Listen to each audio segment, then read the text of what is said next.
नमस्कार दोस्तों, स्वागत है आपका अगली क्लास में। आज हम लेकर आए हैं आपके लिए एक नई अमेंडमेंट जीएसटी एक्ट के अंदर। जो अमेंडमेंट आई है एचएसएन समरी के अंदर। एचएसएन समरी के तीसरा फेज जो है वो एप्लीकेबल होने वाला है फरवरी 2025 की रिटर्न से। फरवरी 2025 में क्या क्या एचएसएन में चेंजेस आए हैं उनकी हम बात करेंगे आज। और फेज 1, 2, 3, 4 चार फेज इसके इन्होंने बनाए हैं, जिसमें से पहले फेज 1 और 2 ऑलरेडी एप्लीकेबल हो चुका है। फेज 3 एप्लीकेबल आपका होने वाला है फरवरी 2025 से। फेज 1 में आपको अप टू 5 करोड़ तक की टर्नओवर के लिए दो डिजिट का एचएसएन कोड डालने की जरूरत थी, और 5 करोड़ से ऊपर वालों के लिए 4 डिजिट के एचएसएन की रिक्वायरमेंट थी।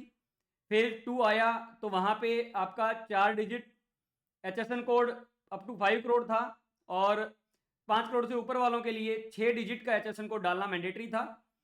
लेकिन फेज टू में आपको मैंडेटरी मतलब मैनुअल एंट्री एचएसएन की जो थी वो अलाउड थी। मैनुअल एंट्री, जो मैनुअल एंट्री है आप अपने हिसाब से कर सकते थे। मतलब आप जो भी एचएसएन डालेंगे, आपको अगर कोई दिक्कत है तो वो आपको अलर्ट करेगा, बट जीएसटीआर1 आप ऑलरेडी उसकी फाइल कर सकते हो। तो आप मैनुअल एंट्री आपको अलाउड थी आपको, है ना। तो अब नेक्स्ट क्या हुआ, अब आपको फेज 3 जब आया, फेज 3 तो उसके अंदर आपको मैनुअल एंट्री डिसअलाउड कर दी गई। आपके पास प्री डिफाइंड लिस्ट होगी,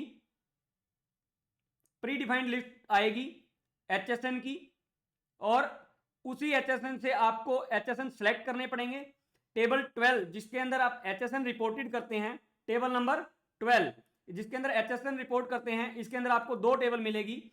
एक आपको B2B की है और एक आपकी B2C की है। मतलब आपको B2B के एचएसएन अब अलग डालने हैं और B2C के एचएसएन आपको अलग से रिपोर्ट करने हैं। दोनों अलग अलग रिपोर्ट करने पड़ेंगे। उनको रिटर्न्स को वैलिडेट करेंगे, आपकी रिटर्न्स को करेक्ट कराएंगे आपको। हालांकि ये वार्निंग और अलर्ट के अंदर ही वैलिडेशन रहने वाला है। तो आपका जो एचएसएन बट है वो रहेगा फेज 2 की अकॉर्डिंगली ही 4 डिजिट और 6 डिजिट, बट मैनुअल एंट्री जो है वो डिसअलाउड करवा दी गई है। और आपको ड्रॉप डाउन लिस्ट प्रोवाइड करवा दी गई है।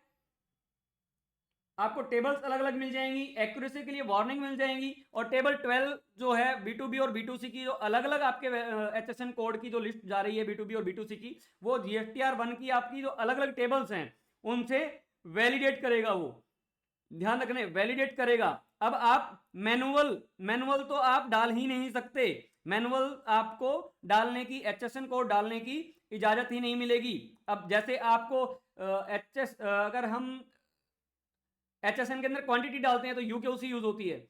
वो यूकेओसी आपको मैंडेटरी है कि आपको वही प्री डिफाइंड यूकेओसी यूज करनी होती है।